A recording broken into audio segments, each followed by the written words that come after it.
नमस्कार, सुषमाज रेसिपीजमध्ये आज मी तुम्हाला ओल्या लाल मिरच्यांचा मस्त झणझणीत असा ठेचा करून दाखवणार आहे।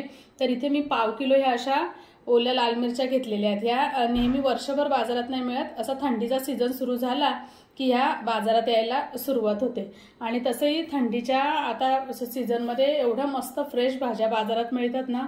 तर ह्या पाव किलो मिरच्या घेतलेल्या आहेत मी। पाव चमच्यापेक्षा थोडं कमी हिंग आहे, अर्धा चमचा जिरं, चवीप्रमाणे मीठ, 1 ते 1.5 चमचा तेल, मोठा लिंबू आहे याचा रस लागणार आहे आणि 2 कांदे लसणाचे मी सोलून घेतलेले आहेत। तर आता आपण मिरच्यांचे तुकडे करून घेऊया। आता ह्या मिरच्यांची अशी देठ काढून आणि तुकडे करून घ्यायचे। मी इथे बिया सकट तुकडे करते म्हणजे थोडा तिखटपणा पण राहील ठेच्याला। आता सर्व मिरचीचे मी असे तुकडे करून घेते। हे बघा मिरच्यांचे तुकडे करून घेतले। तर ह्यामध्ये लसूण, मीठ आणि लिंबाचा रस,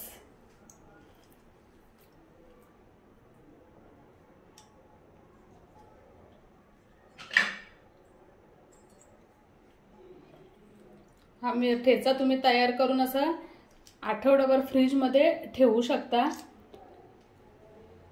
आता हे मी एकदम बारीक वाटून घेते।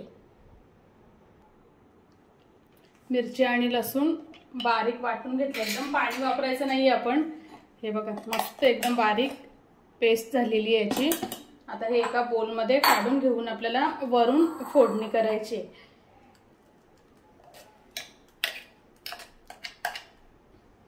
कलर बघा किती छान आला एकदम।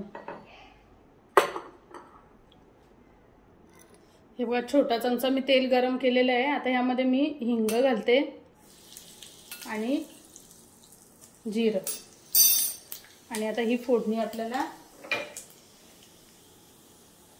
या ठेच्यावर ओतायची आहे आणि झाकण ठेवून 2-3 मिनिटं असंच राहू द्यायचं आणि मग मिक्स करायची फोडणी।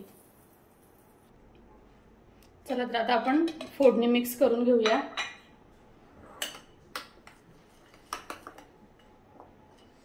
हा असा ठेचा तुम्ही नुसता भाकरी चपाती सोबत पण खाऊ शकता, खूप टेस्टी लागतो। किंवा पराठे वगैरे केले, तसेच सँडविचेस केले तरी ही चटणी तुम्ही लावून खाऊ शकता। आता हा ठेचा आपला तयार आहे।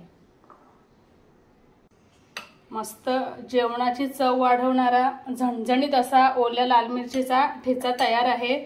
अगदी 10 मिनिटात तयार होतो, खूप जास्त वेळ नाही लागत आणि साहित्यही नाही लागत। आणि हा तुम्ही आरामात 4-5 दिवस असा टिकवून म्हणजे फ्रीज मध्ये ठेवून खाऊ शकता। कशी वाटली तुम्हाला ही रेसिपी नक्की कमेंट मध्ये कळवा। आणि तुम्ही जर अजून आपल्या चॅनलला सबस्क्राइब केले नसेल तर सबस्क्राइब करा, बेल आयकॉन दाबा, रेसिपीला जास्तीत जास्त लाईक करा, शेअर करा। धन्यवाद।